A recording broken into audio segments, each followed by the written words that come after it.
시편 110편의 말씀 1절부터 7절까지 짧은 시편이기 때문에 함께 합독하도록 하겠습니다. 시편 110편 1절부터 7절입니다. 같이 읽습니다. 시작. 여호와께서 내 주에게 말씀하시기를 내가 네 원수들로 네 발판이 되게 하기까지 너는 내 오른쪽에 앉아 있으라 하셨도다. 여호와께서 시온에서부터 주의 권능의 규를 내보내시리니 주는 원수들 중에서 다스리소서. 주의 권능의 날에 주의 백성이 거룩한 옷을 입고 즐거이 헌신하니 새벽 이슬 같은 주의 청년들이 주께 나오는도다. 여호와는 맹세하고 변하지 아니하시리라. 이르시기를 너는 멜기세덱의 사회를 따라 영원한 제사장이라 하셨도다. 주의 오른쪽에 계신 주께서 그의 노하시는 날에 왕들을 쳐서 깨뜨리실 것이라. 문나라를 심판하여 시체로 가득하게 하시고 여러 나라의 머리를 쳐서 깨뜨리시며 길가의 시냇물을 마심으로 그의 머리를 드시리로다. 아멘. 제가 좋아하는 시편 중에 23편도 있지만 이 110편도 있습니다. 이 110편은 대단히 웅장한 그런 시편이면서도 동시에 신학을 이만큼 깊고 심오하게 담고 있는 그런 다른 시편이 없을 정도로 그런 시편이기 때문입니다. 이 110편은 짧습니다.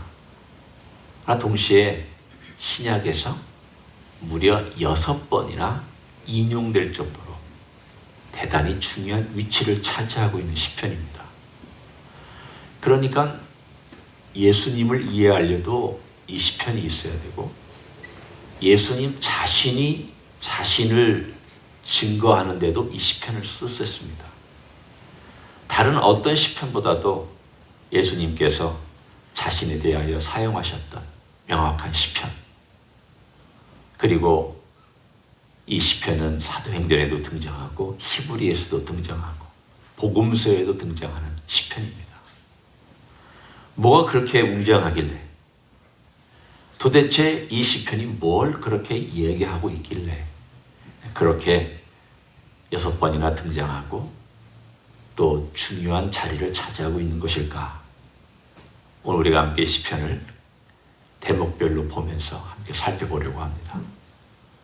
우리는 이 시편을 보면 마치 새 에피소드 내지는 장면을 생각할 수 있습니다. 웅장한 스케일로 어떤 영화가 있을 때, 요즘은 영화를 만들 때 CG로 웅장한 스케일을 만들어내잖아요. 이상한 우주적인 모습이라든가 어떤 괴물이라든가 우주선이라든가 이런 것들도 CG, 물론 어떤 모양을 만들어내기도 하지만 CG로 웅장하게 만들어냅니다. 오늘의 장면은 여러분이 모든 상상력을 다 동원해서 그런 웅장한 스케일의, 우주적인 스케일의 한 세 장면을 우리가 함께 나눠보려고 합니다. 첫 번째는 1절, 2절, 그리고 3절은 물론 같이 들어갈 수도 있지만 먼저 1절과 2절을 한번 보도록 하겠습니다. 여기에는 하늘이 열려져 있습니다.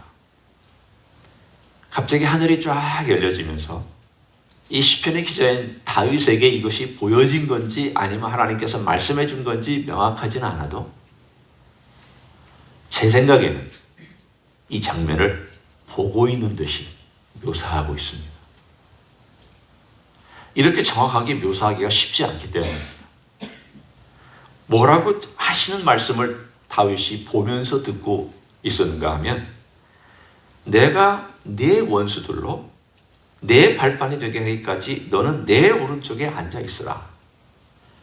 지금 A라는 어떤 화자가 B라는 청자에게 말을 건네고 있습니다. 여러분도 그건 충분히 아실 수 있죠. 그러니까 지금 다윗은 제3자로 이렇게 장면을 보면서 그 말씀을 듣고 있는, 그렇게 상상하시면 됩니다.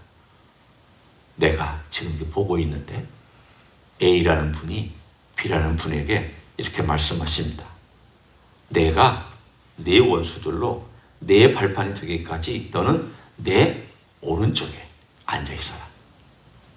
그러니까 하나님의 보좌가 있고, 그리고 또 하나의 보좌가 있는데, 그 또 하나의 보좌에 또 다른 분이 앉아 계시는 것을 보고 있는 그런 내용, 우리는 분명히 파악할 수 있습니다.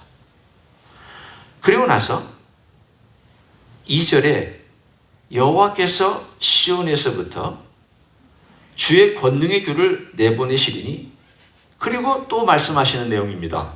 이 내용도 똑같이 주는 원수들 중에서 다스리소서.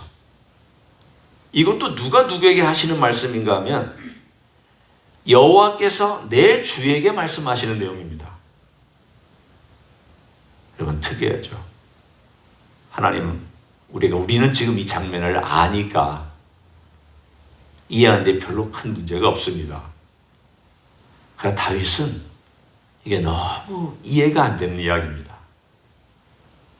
지금부터 3000년 전에 이 장면을 보고 있으면 이해가 안 되죠. 아니, 여호와께서 내가 뭐라고 불러야지 모르니까 내 주라고 불렀습니다. 분명히 보좌 중간에, 아주 한 중간에 앉아 계신 분은 야훼 하나님이라는 걸 다윗도 직감했습니다. 얼굴은 볼 수 없었고, 또 그의 명칭을 직접 들은 것도 아니지만 저분이 야훼시구나 직감적으로 알았습니다. 그 찬란함과 화려함과 영광과 존귀와 그리고 그 빛나는 빛들과. 그런데 내 또 다른 존재가 하나님과 동등하게 앉아있는 모습을 보면서 내 주라고 표현하고 있습니다. 여기서 내 주는 아도나이라는 표현입니다. 아도나이는 표현은 이 단어 자체가 신성을 의미하지는 않지만 다윗보다 월등히 높다는 것을 표현하는 표현입니다. 내가 범접할 수 없는 어떤 존재가 야훼 옆에 앉아 계시는데, 도대체 누군지는 몰라서 My Lord라고 했습니다. 그가 부를 수 있는 최고의 존칭을 불렀습니다. 우리는 지금의 삼위일체를 알고 있기 때문에 이게 우리 예수님께서 성육신 하시기 전에 이런 모습으로 앉아 계시는 어떤 모습일 것이다, 혹은 이런 등등등의 이해를 충분히 할 수 있지만 다윗의 눈으로는 이해가 안 되는 장면입니다. 어찌 할 수 있습니까? 아니, 하나님은 한 분이시다 이렇게 알고 있는데 또 한 분이 앉아 계시다. 이해가 안 되니까 야훼가 내 주께 이렇게 밖에는 표현을 못합니다. 여러분 같으면 어떻게 표현하시겠습니까? 그런 밖에는 이해가 안 됩니다. 그런데 야훼께서 내 주께 말씀하시는 게 2절에 와서는 야훼께서 뭐라고 말씀하시면, 주는 옆에 앉아 계신 분에게 주는 원수들 중에서 다스리소서 이렇게 또 말씀하고 계시는 것을 들었습니다. 아니, 하나님이, 여호와 하나님이 옆에 앉아 계신 분에게 주라고 얘기하시느냐? 이해가 안 되죠. 상상이 안 됩니다. 그것이 바로 첫 번째 장면입니다. 이 사뭇, 이건 신비롭고 너무 웅장하고, 머리가 우리의 흔히 쓰는 표현으로 말하면 머리가 빠개질 정도로 이해가 안 되니까 이걸 어떻게 해야 되지? 이걸 어떻게 내가 말을 해야 할까? 이걸 어떻게 내가 인간이 이해할 수 있는 언어로 표현할 수 있을까? 도무지 인간의 언어로 이해가 안 되니까 이 정도밖에는 표현을 못하고 있는 것이 언어의 한계요, 우리의 이성의 한계입니다. 하나님께서 우리에게 알려주신 성경 66권도 제대로 이해도 못하거늘 우리의 언어로 우리의 이성이 이해하도록, 그래도 연구하면 이해하도록 주신 이 성경도 제대로 이해 못하는데 하늘의 그 엄청난 일을 우리가 보여준들 이해하겠습니까? 이해 못합니다. 그냥 어안이 벙벙할 뿐이죠. 오늘 주님께서 이 구절을 자신을 위해서 쓰셨습니다. 다윗이 메시아를 향하여 말하기를 내 주라고 불렀다. 그러면 유대인들에게 말씀하신 거예요. 너들 한번 생각해봐. 다윗이 주라고 불렀으면 누가 권위가 더 세며 누가 먼저 있는 자이냐? 다윗이 그렇게 하늘을 바라보면서 주라고 부른 자가 권위가 세냐?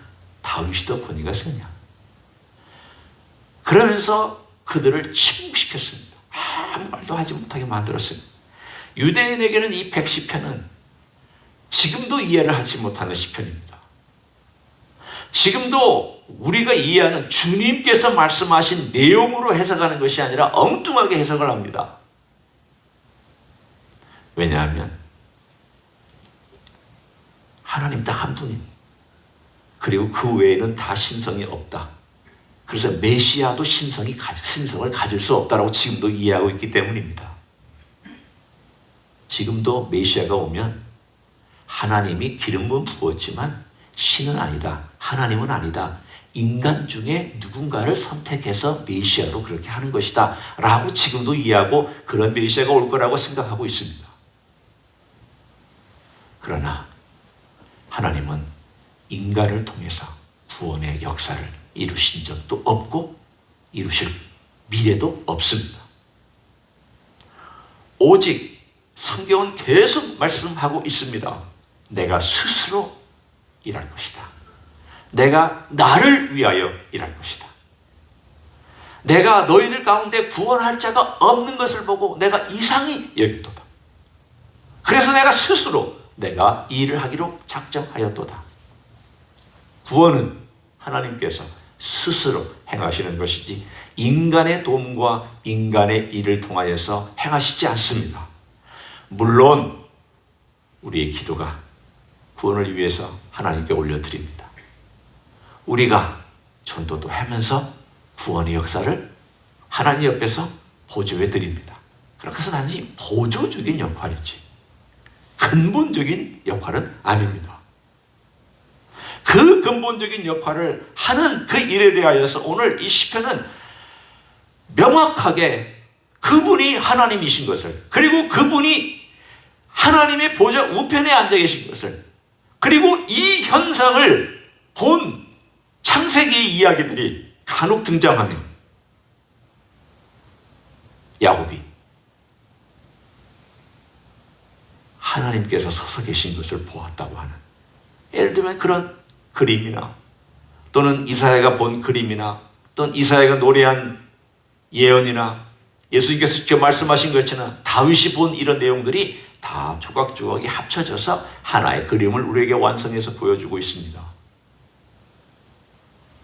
이 장면은 예수님께서 다시 부활하신 다음 다시 하나님 보좌 우편에 앉아 계신 장면이기도 하고, 이 장면은 예수님께서 성육신 하시기 이전의 장면이기도 합니다. 그러나 좀 더 명확하게 얘기하면 예수님께서 부활하신 다음 승천하셔서 하나님의 보좌 우편에 앉아 계셔서 하나님께서 우리 주님에게 말씀하시기를 내가 너를 위하여 너의 원수들, 곧 주님의 모든 십자가의 사역을 방해하고 거부하고 거절하고 끝까지 완고하게 받아들이지 않는 모든 원수들, 사탄을 비롯하여 그 이 세상에 있는 모든 원수들을 다 발등상이 되게 할 때까지, 발을 올려놓는 발등상이 되게 할 때까지 너는 내 오른편에 앉아 있으라. 첫 번째 장면입니다. 그리고 나서 두 번째 3절에 보면 주의 권능의 날, 두 번째 장면이 등장합니다. 두 번째 장면이 등장한 이때는 주의 권능의 날입니다. 권능의 날은 여호와의 날을 말합니다. 이 여호와의 날은 주님께서, 하나님께서 이 세상 역사에 직접 심판하셔서 역사를 마감하시는 그날을 말합니다. 그날 주의 백성이 거룩한 옷을 입고 즐거이 헌신하니 새벽 이슬 같은 주의 청년들이 주께 나오는도다. 거대한 무리가 주님 앞에 나오는데 이 거대한 무리를 봤더니 거룩한 옷을 입고 새벽 이슬같이 영롱하며 깨끗한 그런 존재들로 이렇게 그 무리가 움직여서 나오는 것을 지금 다윗이 보고 있습니다. 거대한 무리를 볼 때 뭘로 표현할 줄을 몰라서 오늘 본문에 있는 내용대로 거룩한 옷을 입었다, 즐거이 헌신했다, 그리고 다윗이 표현할 수 있는 시적인 언어 중에서 제일 깨끗한 어떤 내용, 새벽 이슬, 때묻지 아니한 가장 깨끗한, 가장 거룩한 표현을 새벽 이슬로 표현했습니다. 헌신된 무리들이 그 주 앞에 쫙 하고 몰려드는 것을 그가 보고 아마도 몸이 찌릿찌릿한 감격 속에서 이 시편을 노래하고 있습니다. 와, 우리 주님 앞에, 지금 여기서 내 주라고 얘기하는 그 주님 앞에 나오고 있는 저 청년 같은 존재들은 누굴까? 여러분 상상하실 수 있습니다. 이 청년 같은 존재들 속에 예수님을 믿고 따르는 여러분과 제가 들어 있을 것입니다. 주님이 이 땅에 재림할 때, 권능의 날은 재림의 날을 포함하고 그것을 집중적으로 조명하니까 재림의 날에 주님과 함께 이 땅에 청년 같은 모습으로 거룩한 옷을 입고 함께 재림에 참여하여 내려오고 있는 헌신된 하나님의 종들을 그가 보고 있습니다. 다윗도 죽었지만 그 무리 가운데 하나 있을 것입니다. 우리보다 먼저 돌아가신 모든 분들, 우리보다 먼저 부활하고 우리도 따라서 부활하고 부활의 몸을 가지고 공중에서 주님을 맞이한 다음 같이 내려와서 이 땅에 오늘 이렇게 새벽 이슬처럼 주님의 권능의 날에 주님 앞에 나와서 주님과 함께 내려올 것입니다. 우리는 이 장면을 보면서 와, 이 스펙타클한 장면 가운데 내가 있을 것이다. 있어야 되겠죠. 여기 있지 않으면 큰일 납니다. 여러분 여기 없으면, 저도 만약에 여기 없으면 이건 끔찍한 일입니다. 왜냐하면 거기 없다라는 것은 우리가 구원받지 못했다는 뜻이니까. 거기 있어야 됩니다. 꼭 있어야 됩니다. 그러나 그 스펙타클한 장면 속에 우리가 함께 주님 앞에 나와서 함께 오고 있는 이 장면이 얼마나 웅장할까. 그리고 한 장면이 나오는데 이 4절의 장면이 마치 영화를 보면, 여러분 영화를 볼 때 현재 이야기가 쭉 이렇게 진행이 되다가 과거의 어떤 스토리나 한 다른 장면으로 넘어갈 때가 있습니다. 그런 거 있죠. 그러면 갑자기 이건 왜 이 장면으로 넘어갈까? 이게 주인공하고 연결이 되나? 이렇게 우리가 생각하면서 그 장면을 보고 있다가 이렇게 연결되는구나. 이렇게 추적을 합니다. 이 장면은 그런 장면입니다. 여호와는 맹세하고 변하지 아니하시리라 이르시기를 또 여호와께서 그 주에게, 나의 주에게 이렇게 말씀하시는 거예요. 너는 멜기세덱의 서열을 따라 영원한 제사장이라. 너는 멜기세덱의 서열을 따라 영원한 제사장이라. 멜기세덱이라고 하는 이름이 등장하면서 옛날 아브라함 시대로 거슬러 올라갔다가 아브라함 시대에 딱 한 번 등장했다가 사라져버린 신비한 인물 멜기세덱이 등장하고, 그리고 나서 멜기세덱의 서열을 따라 갑자기 뚝 떨어져서 그 반차를 따라 등장한 또 다른 제사장, 신비한 제사장, 메시아이면서도 왕이면서도 제사장인 이 분에 대하여 얘기하고 있습니다. 너는 멜기세덱의 반차를 따라 제사장 역할을 하는 그런 제사장이다. 와우, 제사장 어떻게 연결이 됩니까? 연결이 안 됩니다. 인간으로서는 왕 따로, 제사장 따로입니다. 그러나 신비하게 왕이면서 제사장인 인물이 딱 한 명 있었습니다. 성경에 바로 그 사람이 멜기세덱입니다. 멜기세덱은 살렘, 예루살렘, 지금의 예루살렘, 아브라함이 살던 시대 예루살렘, 그때는 살렘으로 불렸던 그 도시의 왕이면서 그 도시의 왕으로서 하나님께 제사를 드리는 제사장이었습니다. 우리는 생각할 때 그 시대는 아브라함만 하나님 믿은 거 아니에요? 그렇지 않습니다. 욥도 있었습니다. 욥이 아브라함 후인지 전인지는 모르겠지만 아브라함의 자손 아닙니다. 욥 하나님 믿었습니다. 멜기세덱 하나님 섬기는 제사장 역할을 했습니다. 신비한 일 많습니다. 그 반차를 따라 하나님께서 왕이면서 제사장의 역할을 하는 예수 그리스도 우리의 제사장을 우리를 위한 제사장으로, 인간들을 위한 제사장으로 너는 영원한 제사장이다. 십자가에서 이미 제사장의 역할을 하셨으며 또한 영원한 제사장의 역할을 하고 있는 예수 그리스도를 영원한 제사장이라, 너는 인간들을 위하여 영원히 제사장 역할을 하는 그러한 위치에 있다라고 그렇게 불러주셨습니다. 이것이 일종의 두 번째 내지는 세 번째 장면입니다. 그래 나서 세 번째 내지는 네 번째 장면이 오늘 5절, 6절입니다. 드디어 그 날이 왔습니다. 전쟁의 날입니다. 전투하는 날이 왔습니다. 주의 오른쪽에 계신 주께서 또 나오고 있습니다. 지금 두 분이 이 드라마의 주인공으로 등장하고 있기 때문에 제3자가 지켜보면서 얘기하는데 갑자기 장면이 또 바뀌어서 주의 오른쪽에 계신 주께서, 이번에는 이게 바뀌었습니다. 어떻게 바뀌는가 제가 설명합니다. 주의 오른쪽, 여기서 주는 바로 메시아를 의미하고 오른쪽에 계신 주는 야훼를 의미합니다. 이 주의 오른쪽에 주께, 다시 얘기하면 이런 장면이에요. 이제 드디어 나의 주라고 명칭을 받은 이 메시아가 전쟁을 하러 나가는데 청년들과 그 군대로 모집한 그런 것으로 보이는 이 사람들이 쫙 하고 전쟁터로 쫙 하고 가는데, 그때에 그 전쟁터 나가는 메시아의 오른편에서 야훼께서 같이 동행하고 있는 장면입니다. 여러분 상상하실 수 있죠? 우리 주님께서 그 군대들과 함께 쫙 하고 재림하시고 전쟁터로 들어가실 때 야훼 하나님께서 그 보좌에 계시지 아니하고 우리 주님과 함께 동행하셔서 그 전쟁터로 가시고 계시는 장면입니다. 여러분 지금 머릿속에 상상해 보시라는 거예요.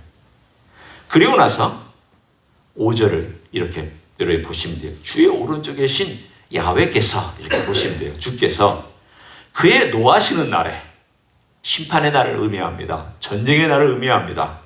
날에 왕들을 쳐서 깨뜨리실 것이라.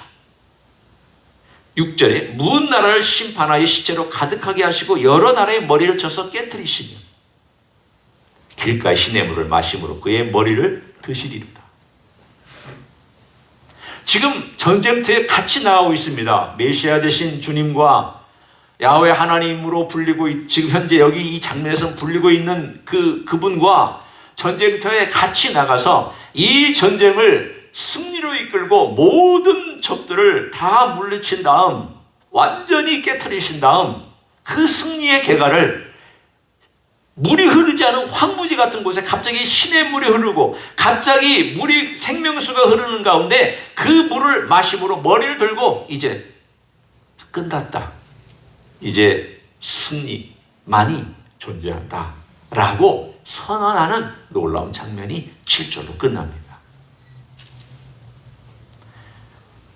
드라마 같지 않습니까? 하늘의 장면으로부터 이 땅의 전쟁의 장면으로 연결되기까지 만약에 이것을 영화로 만든다면 그야말로 스펙터클한 장면들이 다 나와야 됩니다. 그래서 우리는 상상력으로 지금 여러분 장면들을 다 만들어낼 수 있습니다. 그 핵심에 하나님 아버지와 아들 예수 그리스도가 같이 동조하시며 협조하시며 같이 일하시며 같이 대화하시며 같이 역사하고 계시는 것을 우리는 볼 수 있습니다.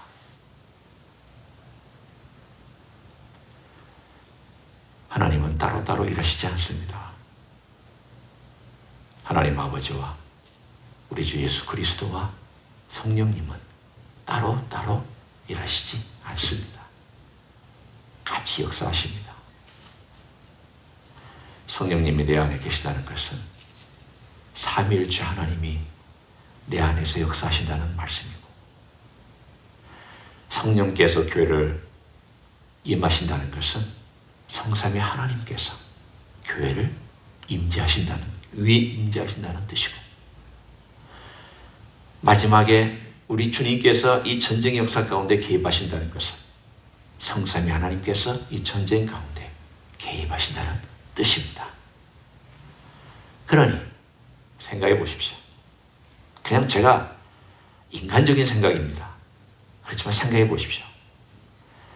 예수님만 나타나셔도 귀신들이 꼼짝 못합니다.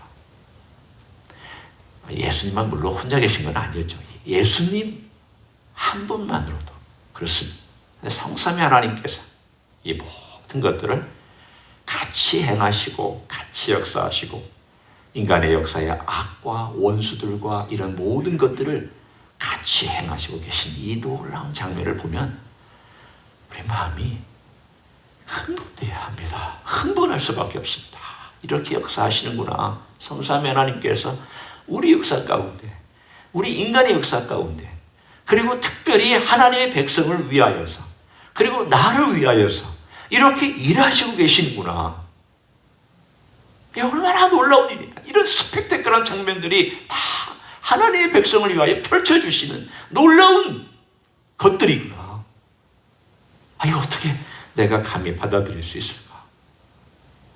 사실은 벅찬 시편입니다. 다윗이 시편을 아마 쓸 때에는 어안이 벙벙하고 시편을 노래하고 난 다음에도 그 감동과 그 환상과 그 영상이 그 머릿속과 가슴속에 남아서 한동안 아무것도 손을 대지 못할 그런 감동이 있었을 것입니다.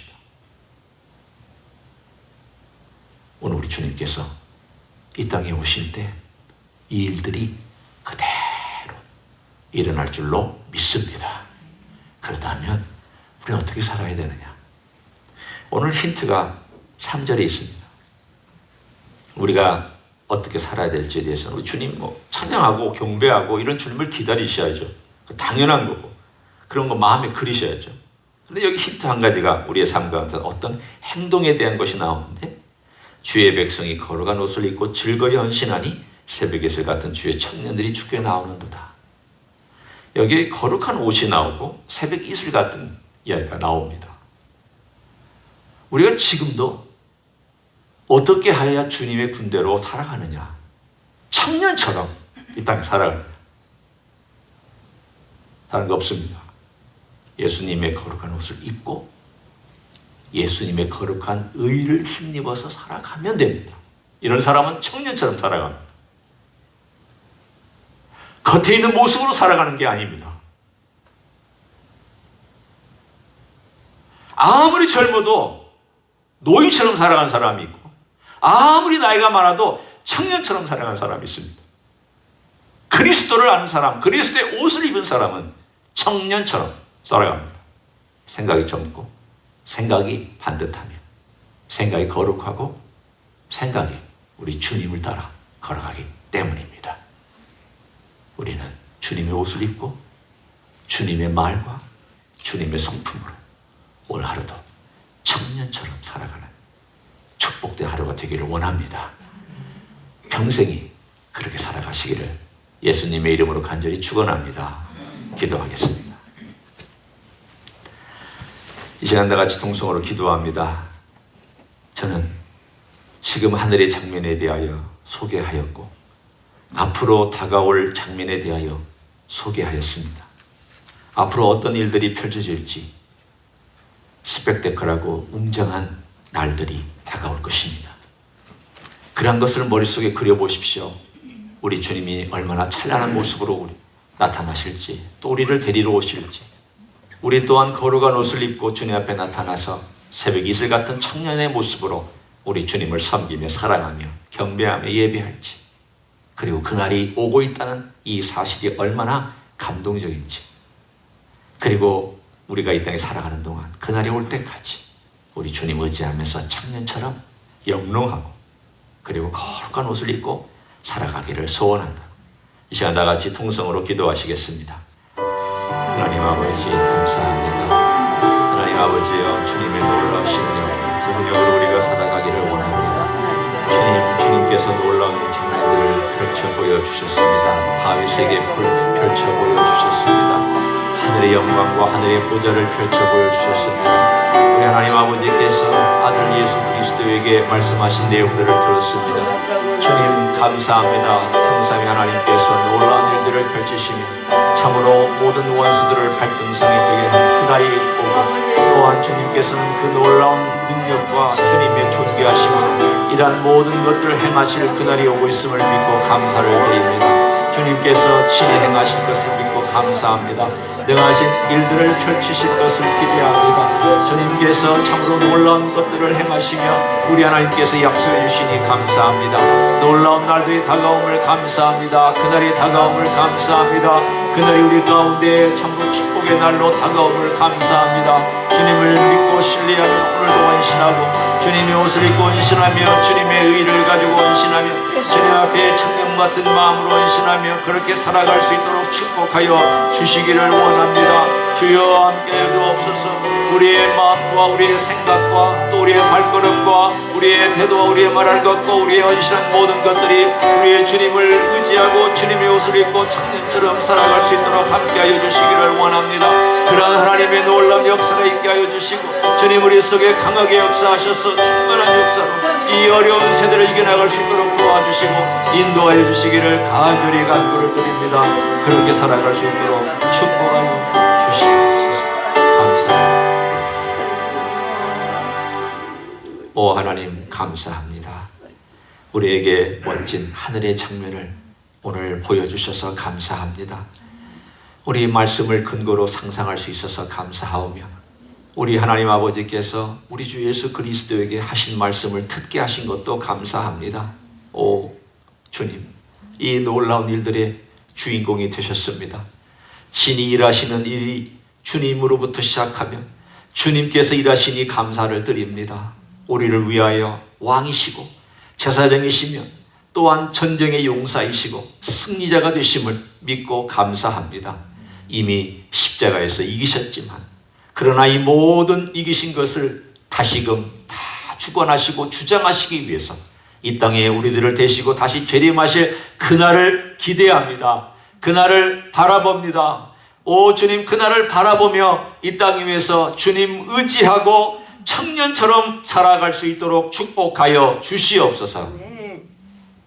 이제는 우리 구주 예수 그리스도의 은혜와 하나님 아버지의 극진하신 사랑과 성령 하나님 교통하심의 역사가 우리 주님의 그 놀라우신 모습과 우리를 위하여 왕이 되시고 우리를 위하여 제사장 되시고 우리를 위하여 이 땅에 다시 오시고 우리를 위하여 또한 승리자가 되신 그 놀라운 이야기, 내 이야기가 되고 또 내 평생의 이야기가 되는 것을 감사함으로 여기며 주님께 헌신하는 이 자리에 참여한 모든 종들 위에와 주임지 히스교회 위에와 이민교회들과 한국교회들과 선교사님들 위에 이제로부터 영원히 함께 하실지어다.